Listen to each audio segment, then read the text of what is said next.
Alhamdulillahil azizil ghafur alladzi ja'ala fil islamil hadifil huda wan nur. Wassalatu wassalamu ala sayyidina Muhammad khatimil anbiya'i wal mursalin wa ala alihi wa ashabihi ajmain. Amma ba'd. Dewan Hakim yang arif dan bijaksana, hadirin beserta teman-teman yang kami banggakan.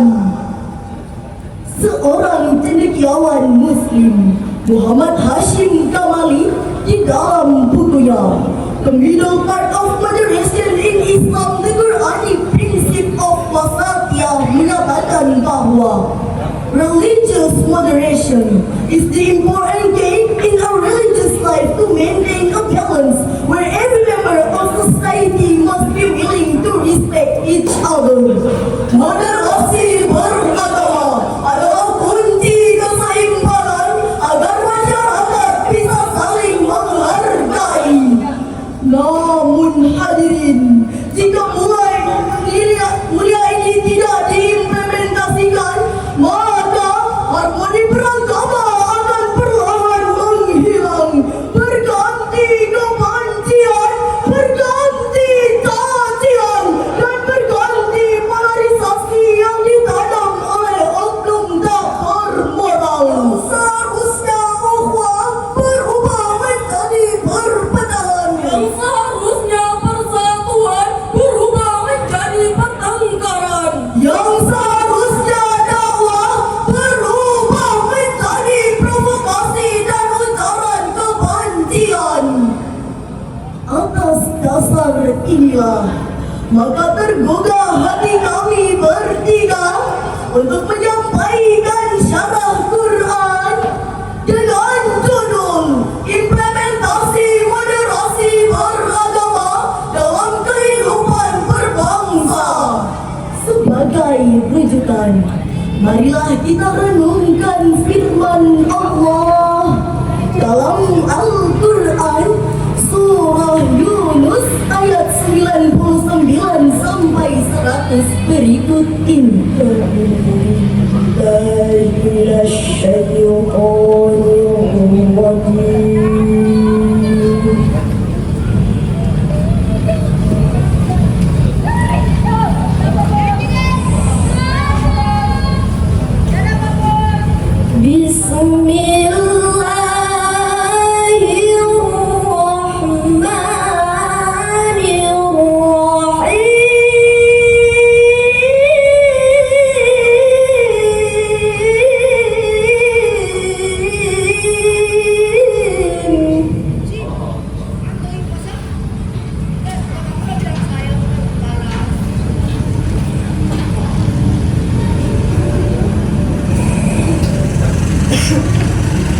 Walau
nama Allah yang Maha Pengasih, Maha Penyayang. Dan jika Tuhanmu menghendaki, tentulah beriman semua orang di bumi seluruhnya. Maka, apakah engkau hendak memaksa manusia agar mereka menjadi orang-orang yang beriman? Dan tidak seorang pun akan beriman kecuali dengan izin Allah. Dan Allah menimpakan azab kepada orang yang tidak berakal. Hadirin rahimakumullah, huruf hamzah pada kalimat afa anta adalah istifham yang mengisyaratkan bahawa manusia mustahil menyalahi kehendak Allah. Sehingga Imam Al-Baidawi dalam tafsir Anwarut Tanzil Asrarut Ta'wil juz 11 halaman 117 menyatakan bahawa tidaklah mungkin seseorang memperoleh iman dengan paksaan, apalagi dengan rasukan dan provokasi. Namun hadirin, implementasi moderasi beragama di Indonesia masih memiliki banyak tantangan, mulai dari maraknya radikalisme, rontaknya ekstremisme, Dan tersebarnya terorisme. bahkan yang lebih miris lagi hadirin, umat seagama saling mencela, merasa paham agamanya paling benar, sehingga muncul pertanyaan besar, mengapa kita saling membedakan? Agamanya sama, Kitab sucinya juga sama. tapi apa masalahnya? Jawabannya, karena kelompok radikal memahami teks agama secara parsial, sedangkan kelompok yang lainnya memahami teks agama secara kontekstual. Perseteruan antara umat muslim masih sering terjadi di Indonesia hadirin. Padahal Rasulullah SAW telah berpesan dalam sebuah hadis yang diriwayatkan oleh Imam Muslim, Al-Muslimu akhul Muslim, la yadlimuhu wa la yuslamu. Seorang muslim adalah saudara bagi muslim lainnya. Ia tidak menzaliminya dan tidak membiarkannya dalam kehinaan. Hadis ini menjelaskan bahwa umat muslim adalah saudara bagi muslim lainnya. Lalu, bagaimana dengan umat yang berbeda agama? Apakah hadirin setuju jika antar umat beragama saling menjatuhkan? Apakah hadirin setuju jika antar umat beragama saling melecehkan? Disinilah moderasi beragama hadir sebagai jembatan, sebagai penawar panasnya perbedaan, dan sebagai penegak Islam yang rahmatan lil alamin. Betul hadirin? Lalu timbul pertanyaan, bagaimana cara kita mengimplementasikan moderasi beragama? Sebagai jawabannya, marilah kita renungkan firman Allah dalam Al-Quran surah Al-Mumtahanah ayat 8. La yanhaakumullahu 'anil ladzina lam yuqatilukum fid dini wa lam yukhrijukum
إن الله يحب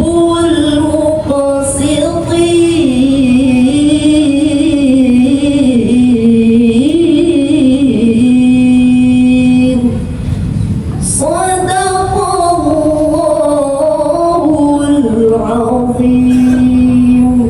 Allah tidak melarang kamu berbuat baik dan berlaku adil terhadap orang-orang yang tidak memerangimu dalam urusan agama dan tidak pula mengusir kamu dari kampung halamanmu.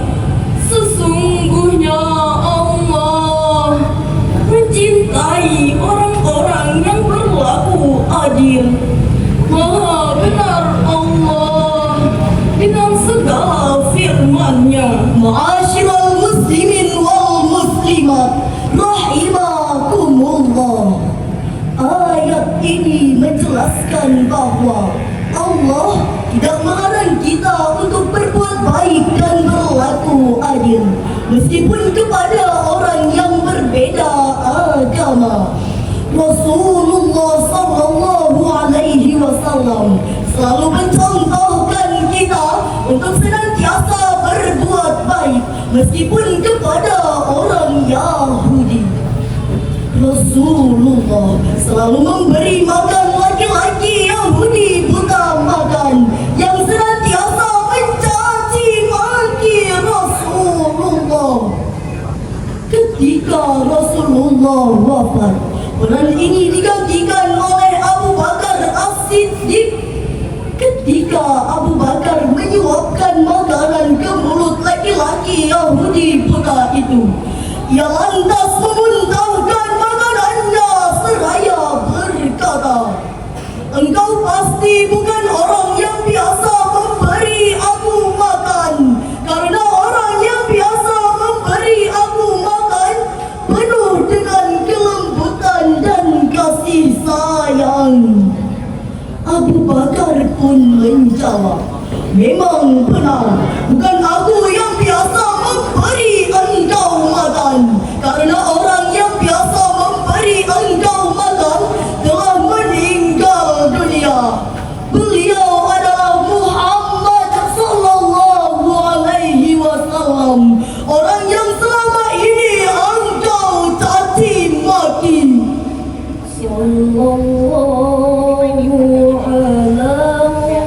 Mendengar nama Muhammad, terdiamlah. Bergetarlah hati laki-laki Yahudi buta tersebut. Dia merintih, dia menangis sejadi-jadinya seraya berkata, "Wahai Muhammad, aku pernah menghinamu, mencacimu, bahkan merendahkanmu. Aku merindukan. Wahai Abu Bakar, tolong bimbing aku memeluk agama Rasul Muhammad sallallahu alaihi wasallam."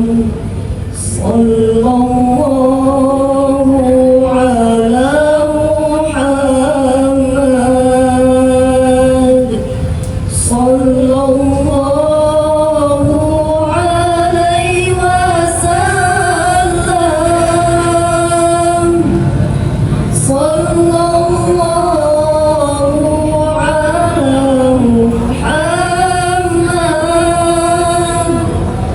sallallahu alaihi wasallam. Dari syarahan kami dapat kita ambil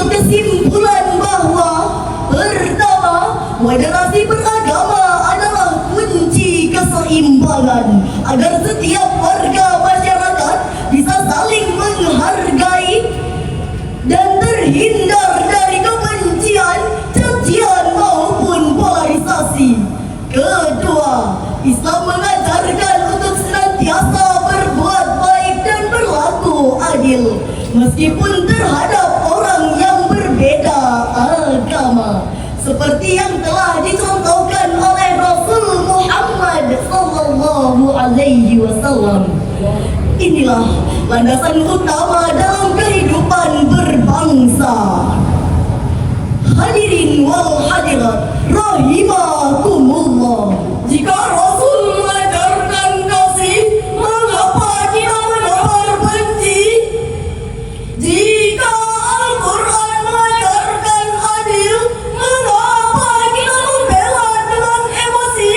Inilah saatnya kita mengembalikan wajah agama yang sebenar-benarnya.